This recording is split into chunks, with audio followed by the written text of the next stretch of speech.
And so, the moral of the story is stick to the plan. Don't go into the cave you're not supposed to, because then you will get lost, find monsters, and die.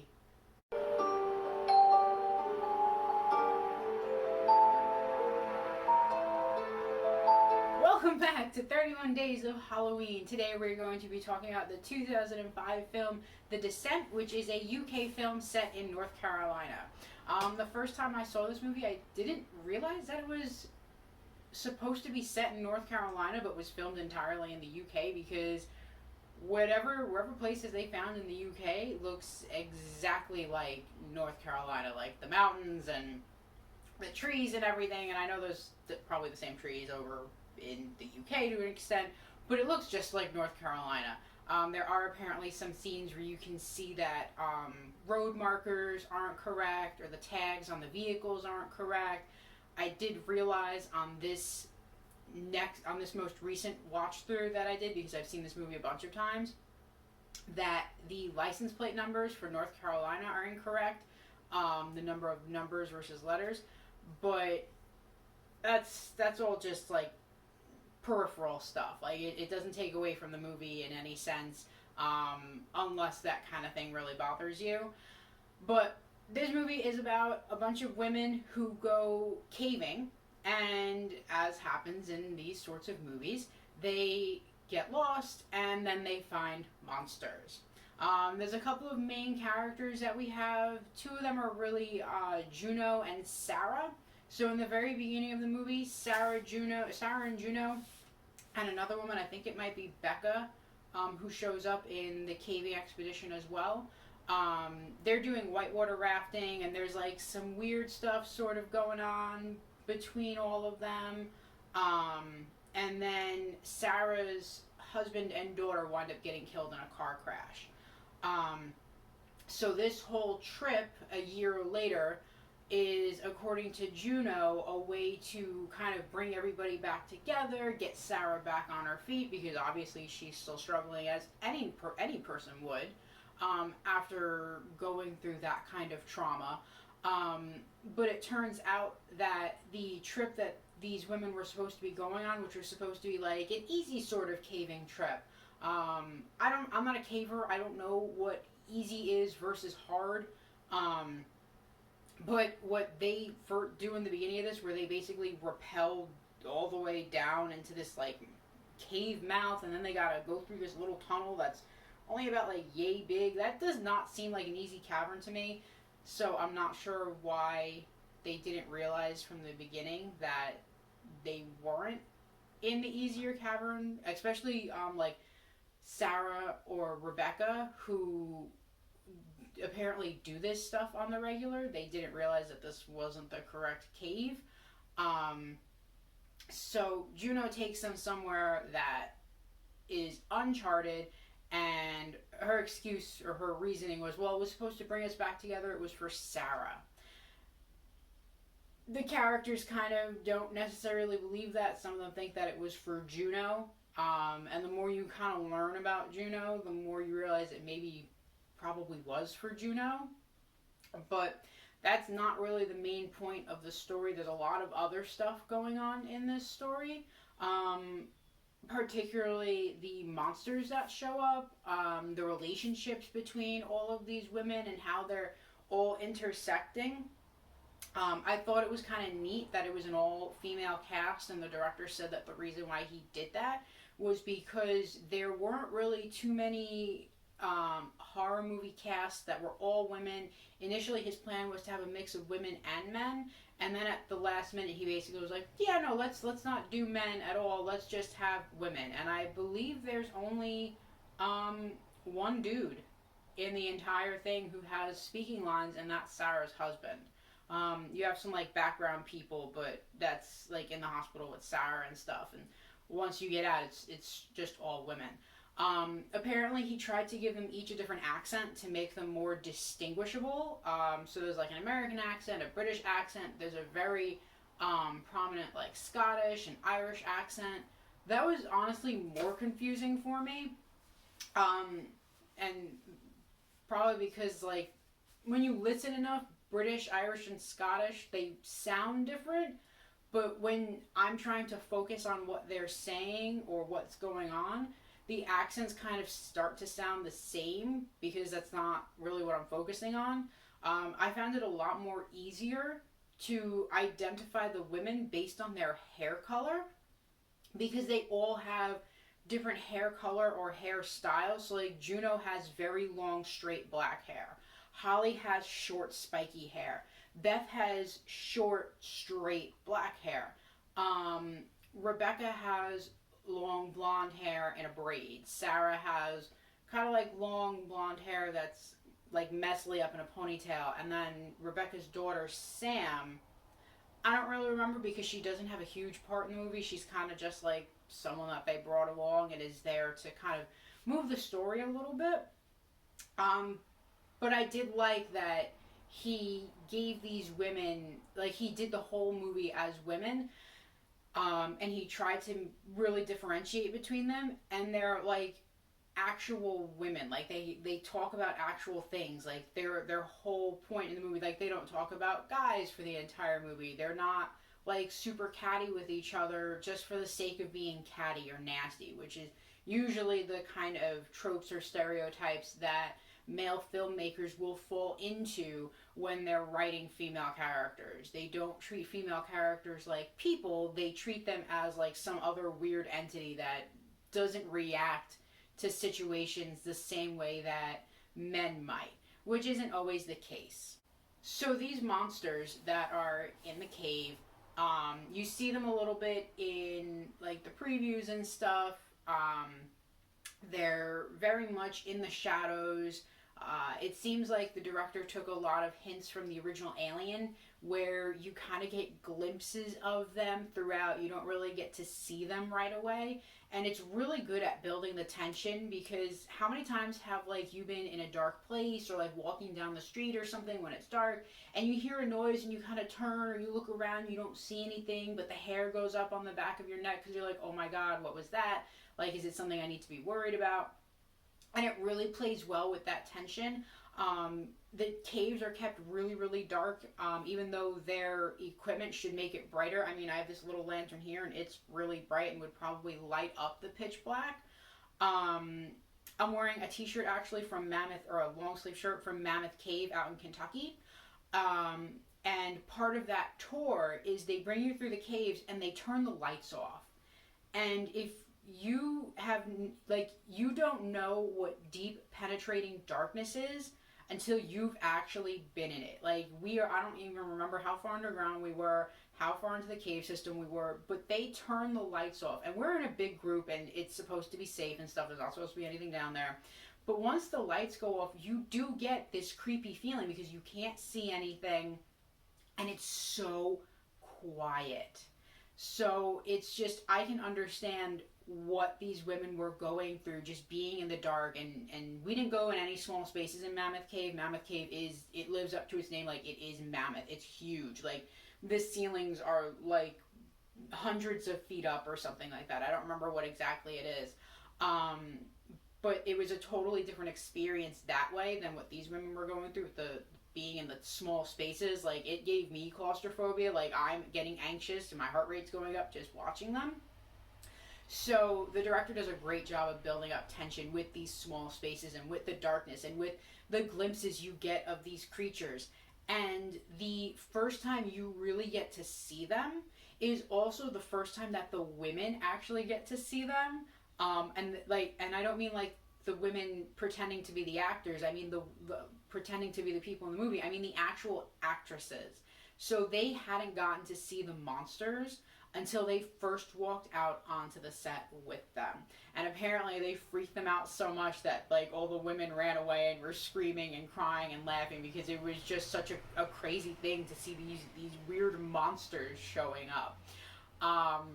And I love that kind of stuff. I love when they surprise the actors or the actresses for the first time with the monsters like actually in scene, because it's a genuine reaction. I love that stuff. It was also kind of cool how the monsters actually get a backstory as well, but it's not something that they really focus on, which is good because sometimes like you want to have a backstory to your monster or your villain or whatever it is, but sometimes we or the directors or the writers or whoever gets so bogged down in what that backstory is supposed to be that the story suffers for it. Like, I'm interested in these women getting out of the cave. I'm not so much interested in the whole history and backstory of why these monsters are in the cave and what they're gonna do and this and that. Like, the present problem is these monsters are trying to kill everybody and these women need to get out of the cave. We don't need a history lesson that takes 5 to 10 minutes of exposition to explain what's going on with the monsters. So they do a really good job with that in making sure that the story doesn't get bogged down. That's definitely not a part of this, even when they're talking about the relationships between the women and the struggles that they have. The story moves along at a really fast pace.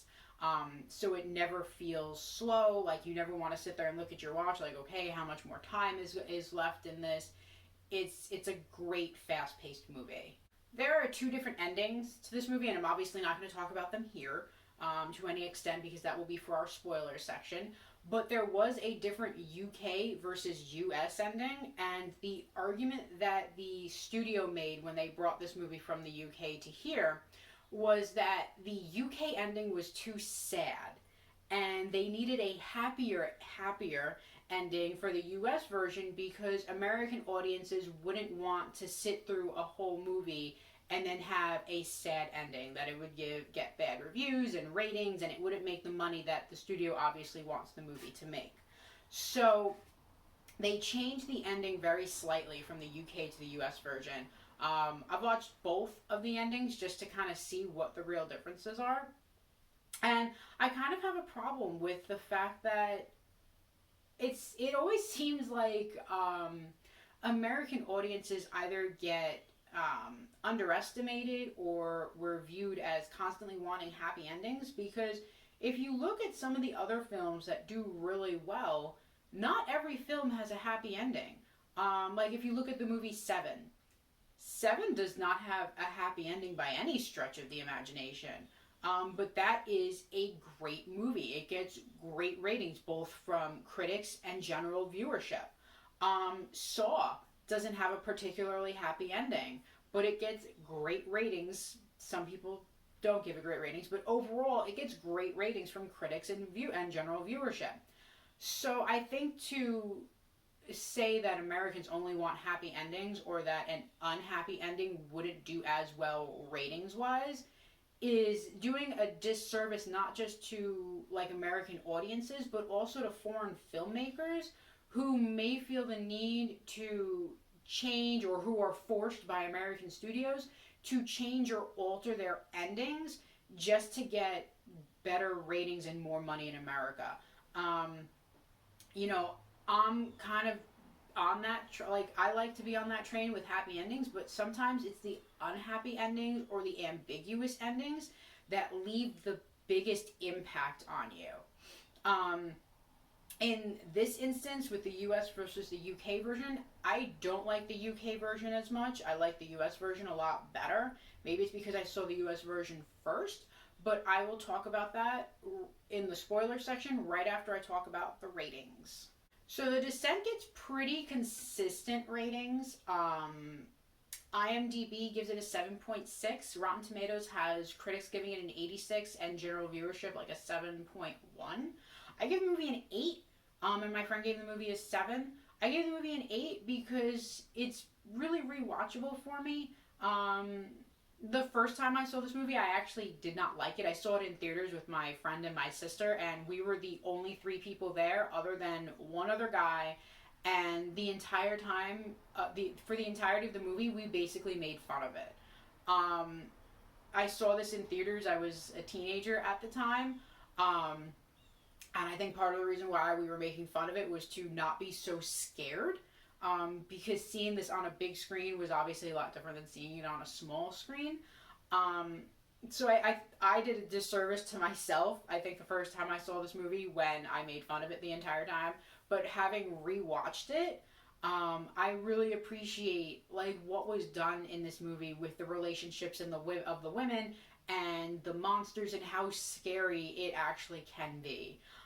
There is a sequel to this movie. I don't recommend it at all. It is not worth watching. It's not good. It's like they took everything that was good about the first one and was like, we'll sort of keep this, but we're gonna do our own thing. And the own thing doesn't make any sense. They completely changed the ending of the movie to basically shoehorn this sequel into being made. So if you haven't seen this movie, now's your time to check out. Make sure you like, comment, subscribe, save, share, and I will see you guys who are leaving in the next video. For those of you who are staying for the spoilers section, spoiler time. So the differences between the UK and the US version, if you've seen either of them, you'll know, I guess whichever one it is, probably my audience has probably seen primarily the US version. So the US version is when Sarah escapes the tunnel, and after she's driving for a little while, she kind of gets rebirthed out of the tunnel when she escapes. Like, it makes me think a lot of like rebirth scenes, like in Shawshank Redemption, when Andy Dufresne gets out of, oh no, that's not, is it Andy Dufresne? Yeah, Shawshank Redemption. Oh my gosh, I'm forgetting which one it is that he escapes. I'm pretty sure it's Shawshank Redemption. So he escapes from the tunnel, and he basically claws his way out of this tunnel, and it's very reminiscent of that for me and for other movies where people claw their way out of stuff, and it basically leads them to a new life or a new beginning. So it's almost like Sarah's being reborn here. And after she gets out, she drives for a little bit, she throws up, and then when she comes back into her car, Juno is sitting there with her. And we all know that she stabbed Juno in the knee with an ice pick, and you hear Juno screaming because the monsters are eating her or killing her, whatever it is. So it's not realistic for Juno to be in the car. This is just Sarah hallucinating Juno, like she had been hallucinating her daughter the entire time that they were in the caves. In the UK version, when Sarah sees Juno, she screams and ends up back in the cave where she's hallucinating having a birthday cake with her daughter as the monsters close in. So the director feels that the UK version is actually the happier version, because Sarah gets to be with her daughter at the end, even though she's going to die. And he feels that the US version is actually the sad version because Sarah has been through all this trauma and now she has to live with it. I disagree. I don't think it's happier to kind of be hallucinating your dead daughter and die. Just because someone has a lot of trauma doesn't mean that they can't go on to live a very fulfilling life. Like, yes, it's going to be difficult and it's probably going to be horrible a lot of the times, but she's still alive at the end, and she still has that possibility and that potential to go on and do things that she enjoys, or to live a good life or a better life. Whereas in the version where she dies, yes, she's with her daughter, but we know it's not real. She probably on a certain level knows it's not real. And then she dies. So I don't agree with that. I much prefer the US version. I don't think it's necessarily the happier version, but I think it's the more hopeful version. And I think that's what's the important part. That sometimes if you have a bad or a sad ending, leaving a little bit of hope, at least to me it's hopeful because she's alive, can be important. Seven, which I referenced earlier, doesn't have a hopeful ending at all. The Grudge doesn't, The Ring doesn't, at least the original Japanese versions. So, you can't make everybody happy. So I think you kind of just have to go with what you want to go with, and then just see how people react to it. So I do like the US version better than the UK version for those reasons. There was also something where the director was trying to insinuate that Sarah was hallucinating everything, and she was the one who was killing all of her friends. And apparently there's a deleted scene from earlier in the movie when Sarah first wakes up in the hospital after her husband and daughter are killed, and she sees one of the monsters crawling around in the hospital while she's running around, or like their shadow or something. And it's kind of supposed to plant the idea in your head that Sarah is the monster and Sarah is the one hallucinating these things and she's killing everybody. That idea was obviously scrapped because as the story goes on, the way she interacts with the other characters would make it make no sense that she's the killer. Like, especially when she's talking to Beth after Juno spears Beth in the neck. Beth obviously isn't afraid of Sarah. You know, she's trying to warn Sarah away from Juno. So, I don't. I guess that might have been a cool ending, that like Sarah was hallucinating and she killed everybody. I don't know how you would end that. That sounds like it would be a really sad, depressing movie. That Sarah goes crazy and kills all of her friends, and I guess they'd end it with her staying in the cave. I don't know. I don't see how you can escape from that.